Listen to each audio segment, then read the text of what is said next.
What's going on, guys? Skywarp72 with Cruisers Gaming, and I recently watched a time-wasting video featuring useless facts about GTA 5, and I thought someone should do that for Forza Horizon. And, well, damn, I'm the YouTuber, I guess I'm the one that's gonna have to make it, huh? It's gonna be me.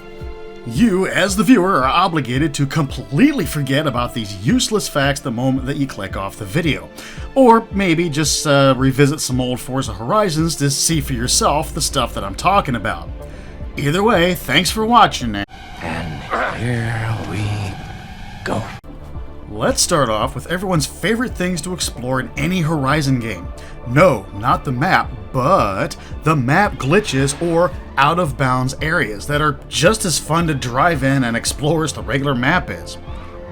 The largest of these areas is seen in the waterways inside of Surfer's Paradise in Forza Horizon 3. For some odd reason, there are multiple ways to gain access to this out-of-bounds waterways in the map here. Most of the areas that are safe to drive in are the sandy beds underneath the water, as going too far on any landmass in here will cause you to fall through the map with an unusually long respawn time.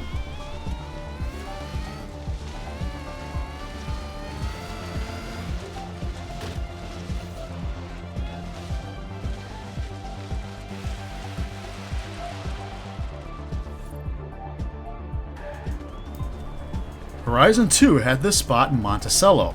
Ramming these pylons lets you glitch through and drive around a completely locked out part of the map. While this was kind of widely known, less known is if you drive around to the other side, you could actually access the Forza garage, even if another player was in there upgrading their car. It's a shame that multiplayer is no more for FH2 because the reactions from players while you're driving your car around the garage, even while they're upgrading theirs, was pretty priceless. For Horizon 4, something a little different, this one coming from the LEGO DLC. On the north side of the racetrack, it's actually possible to traverse around turns 1 and 2 on the far side of the racetrack where the grandstands are. You can access this area by being in a small vehicle and having a friend ram you through the fence with a much larger vehicle.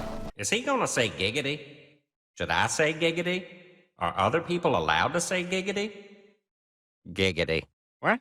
Nothing, it's stupid. It might take a few tries, but it's well worth it to explore this area. Horizon 5 pretty well eliminated off-map driving, so about the only place I know of are these buildings in Milege, and I realize I'm probably butchering that name. As you can see, there's not much to see here. The 2005 Mercedes SLR has not been back in a Forza since FH2. Moreover, its gimmick of auto-darkening headlamps and taillights hasn't been used either. Horizon 2 was available on both the 360 and the Xbox One. However, the 360 version was much different in quite a few ways than the Xbox One version. The biggest of these differences was the fact that there was no tuning for the cars available in the 360 version. They were just build and go. Another difference was there was large parts of the map off the roads that were not accessible in free roam that were accessible in the Xbox One version. You were pretty much just limited to the roads like you were in Horizon 1. Want a crazy one? Okay, here's a crazy one. Since Horizon 2, on the 60s Chevrolet muscle cars, the Supersport or SS badging have all been deleted.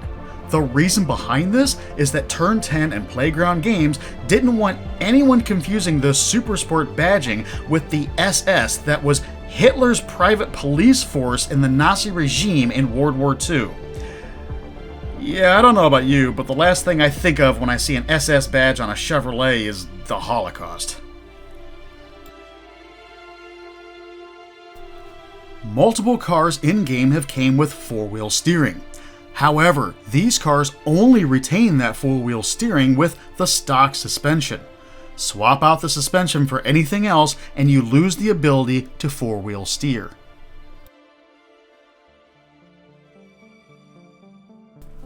In Horizon 4, after quite a lot of players complaining about it, the Hot Wheels Bone Shaker was banned from A-Class racing for it being so OP. It is also OP in Forza Horizon 5, but likely hasn't been banned this time due to, I don't know, the Hot Wheels expansion. During the Goliath in Horizon 5's Hot Wheels expansion, you see this massive tree that some of the tracks go right by. You'd think it would be really cool to drive up to the base and explore, but for some reason the developers didn't leave a way to do this. This tree is actually on its own island and has no way to access it with a vehicle. If you want to explore it, you'll have to manipulate the drone to get over to it. In Forza Horizon 4 Auto Vista, the top is removable on the 70 Chevy Corvette, making it the only Corvette in the game to have a removable hardtop roof. However, this feature is absent for whatever reason in Forza Horizon 5.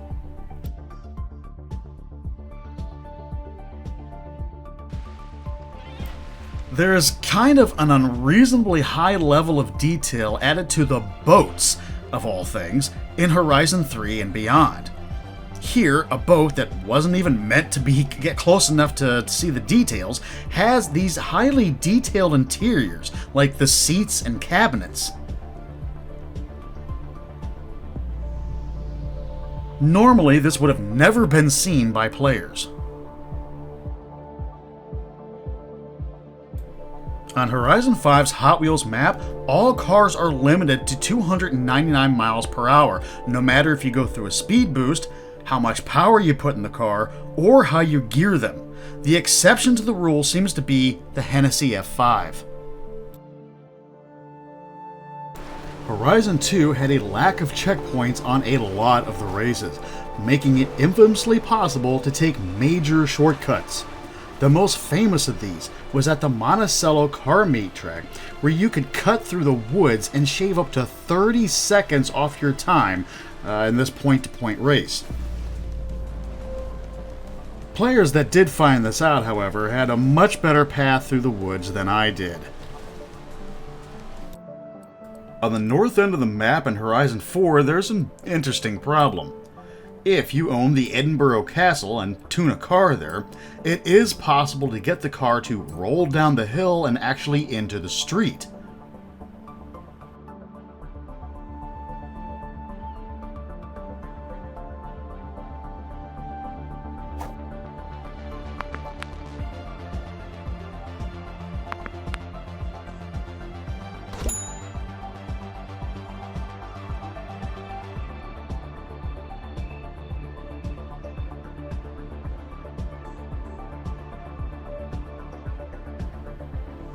Granted, you won't go far, as it's always stopped by an unmovable object here on the sidewalk.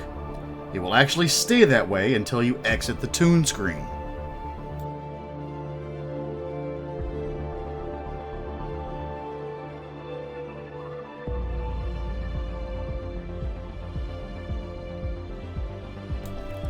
Horizon 5 is the first Horizon not to feature the 1966 Chevrolet Nova as one of its cars.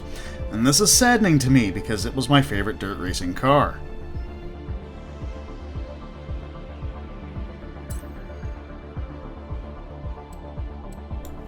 In all Horizon games, Dodge's flagship full-size pickup, the Dodge Ram, has been offered in a few different forms, and Ford's F-150 has more versions than you can shake a stick at. However, Chevy's Silverado has only been made available as an aftermarket drift truck. This is one of the many reasons why I think Forza, both Motorsport and Horizon, has something against GM vehicles. On the out-of-bounds hills on the edge of all the maps, there is a point where that no matter what you do, no matter what you drive, your vehicle will end up losing traction and sliding backwards down toward the map. There is a way to defeat this though.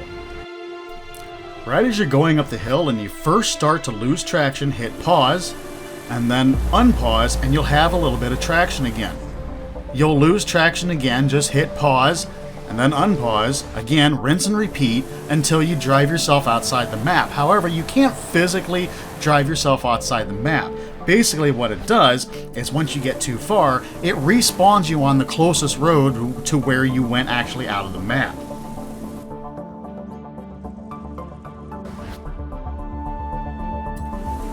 The Forza Link system, or Quick Chat, was introduced in Horizon 4 and is also in 5. This system is jam-packed to the gills with movie references. Some of these are from car-centric movies like Back to the Future, Pixar's Cars, and of course the Fast and Furious franchise. However, there are more quotes from movies that are not so car-related, like James Bond, Ghostbusters, Star Wars, Jaws, Street Fighter, Ace Ventura, and many, many more. It's out of place that these quotes exist and not more quotes from more car-centric movies like Smokey and the Bandit, Gone in 60 Seconds, and Mad Max. For something as simple as Legos, Horizon 4's Lego DLC paid incredible attention to detail. Not only was there a radio station that played the theme song from the Lego movie, but it included many real-life Lego sets. Now, each Lego in real life has a number stamped in the mold underneath of them, and in the game, there are numbers that match up to the numbers of the real-life Lego pieces. That's correct numbers on hundreds, if not thousands of Lego pieces in the game. And needless to say, someone at Playground is a real Lego fan. Well, I hope you enjoyed me taking 10 minutes of your life for these useless but interesting facts about the Horizon series. Do you have any more? Feel free to tell me in the comment section below. I'd love to see them.